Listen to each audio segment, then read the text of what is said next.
பாமலில் அமைந்துள்ள அன்னை வேளாங்கண்ணி மெட்ரிக் மேல்நிலைப் பள்ளியில் மாபெரும் சென்னை திருவிழா. சென்னை உருவாகி 384ஆம் ஆண்டு நிறைவு பெற்றதை கொண்டாடும் விதமாக பல்வேறு நிகழ்வுகள் நடைபெற்றன. சென்னையின் கலாச்சாரம், பண்பாட்டு நிகழ்வுகளை சித்தரிக்கும் விதமாக பாரம்பரியமான கட்டிடங்களை மாதிரிகளாக வடிவமைத்து மாணவ செல்வங்கள் காட்சிப்படுத்தினர். மேலும் பல்வேறு பள்ளிகளுக்கு இடையே கலை போட்டிகளும் நடைபெற்றன. இந்நிகழ்ச்சிக்கு இக்னேஷியஸ் சேவியர் தலைமையில் நடைபெற்றது. இதில் சிறப்பு விருந்தினர் வேல்ஸ் பல்கலைக்கழக முனைவர் ரேவதி, தோமையார்மலை ஒன்றிய கவுன்சிலர் சௌமியா, அர்ஜுன் ஆகியோர் கலந்து கொண்டனர்.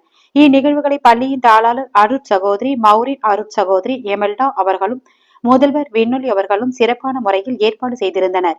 இதில் 20 பள்ளி மாணவர்கள், பெற்றோர்கள் மற்றும் ஏராளமானோர் கலந்து கொண்டனர்.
என்னுடைய பேர் வந்து வினோலி.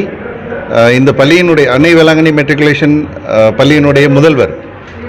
இன்றைய நாளில் நாங்கள் வந்து 384வது வருட சென்னை தினத்தை வந்து எங்கள் ஸ்கூலில் நாங்கள் கொண்டாடிக்கிட்டு இருக்கோம். இதனுடைய ஒரு பியூட்டி என்ன அப்படின்னு கேட்டிங்கன்னா, சென்னையை பற்றி தெரியாதவங்களுக்கும் தெரியப்படுத்துறதுக்காகவும், இந்த மாணவர்களுடைய அறிவுத்திறனை வளர்ப்பதற்காகவும், அந்த அறிவுத்திறனை எங்கே கொண்டு போய் பயன்படுத்தணும் அப்படிங்கிறதுக்காகவும் இந்த விழாவானது நடைபெறுது. ஏறக்குறைய 24 பள்ளிகள் வந்து இந்த விழாவில் கலந்துக்கிறாங்க. பல்வேறு போட்டிகள் நடத்துகிறோம். அதோடு சேர்ந்து ஒரு ஃபுட் மேளா அப்படிங்கிறதும் வந்து இங்கே நடத்திட்டு இருக்கோம். பேர் சொல்லணுமா அதில் வேண்டாமா? என்னோட பேர் வந்து அட்வொகேட் சௌமியா அர்ஜுன், மவுண்ட் யூனியனுடைய கவுன்சிலர். இந்த ஸ்கூலுக்கு வந்து சீஃப் கெஸ்ட்டாக வந்திருந்தேன். பார்த்தப்போ வந்து இந்த சரௌண்டிங்கில், நம்ம செங்கல்பட்டு சரௌண்டிங்கில் வந்து இப்படி ஒரு ஸ்கூல் இருக்குமான்றது டவுட்டு தான் எனக்கு. ஏன்னா அவ்வளோ ஃபெசிலிட்டிஸாக இருக்கட்டும், எல்லாமே வந்து எக்ஸ்ட்ராடினரியாக இருந்தது. பசங்களோட டிசிப்ளின்ஸ் கூட பார்த்தீங்கன்னா அவங்க பேசுகிறது எல்லாமே டிசிப்ளின்ஸ் வெல் மெயின்டைன்டாக இருந்தது. அதுக்கப்புறம் ரோபோட்டிக் கிளாஸஸ், நிறைய எக்ஸ்ட்ரா கரிக்குலர் ஆக்டிவிட்டீஸும் வந்துமே நிறைய வச்சுருக்காங்க. ஃபேஷன் டிசைனிங் கிளாஸ், பசங்களுக்கு வந்து வெறும் படிப்போடு நிறுத்தாமல் எக்ஸ்ட்ரா கரிக்குலர்லையாவது அவங்க வந்து இன்னும் டேலண்ட்டாக வந்து அவங்களுடைய பாத் ஆஃப் வே, வெறும் ஸ்டடீஸில் மட்டும் ஃபோக்கஸ் பண்ணாமல் டிஃப்ரெண்ட் டைப்ஸ் ஆஃப் இண்டஸ்ட்ரீஸ் அதிலெல்லாம் போகணுன்னு சொல்லிட்டு ஒரு நல்ல விஷயமா, நல்ல கிளாஸ் ரூம்ஸ்லாம் நிறைய பயங்கரமாக வச்சுருக்காங்க. ஸ்டூடெண்ட்ஸ்க்கு என்னோட கருத்து வந்து focus on your studies, plus if you don't have என்ன சொல்கிறது, ஸ்டடீஸில் வந்து உங்களுக்கு நான் டவுனாக ஃபீல் பண்ணுறேன் அப்படின்னா ஸ்கூல்ஸ்லேயே நிறைய எக்ஸ்ட்ரா கரிக்குலர் இதெல்லாம் இருக்குது. அதில் உங்களுக்கு என்ன டேலண்ட்டாக இருக்குதுன்னு பார்த்தா அதில் ஃபோக்கஸ் பண்ணி சக்ஸஸாக லைஃப்பில் சக்ஸஸாக இருக்கணுன்றது தான் என்னோட விஷயம். நீங்கள் உள்ள பார்த்த அந்த கண்காட்சியில் வந்து நிறைய மியூசியம், எல்ஐசி பில்டிங், ஏர்போர்ட், உங்களுக்கு எது ரொம்ப பிடிச்சது? எனக்கு ரொம்ப பிடிச்சிருந்தது வந்து அந்த சந்திராயன் வந்து ரொம்ப பிடிச்சிருந்தது. அப்புறம் சர்ச் நல்லா பண்ணியிருந்தாங்க. நெக்ஸ்ட்டு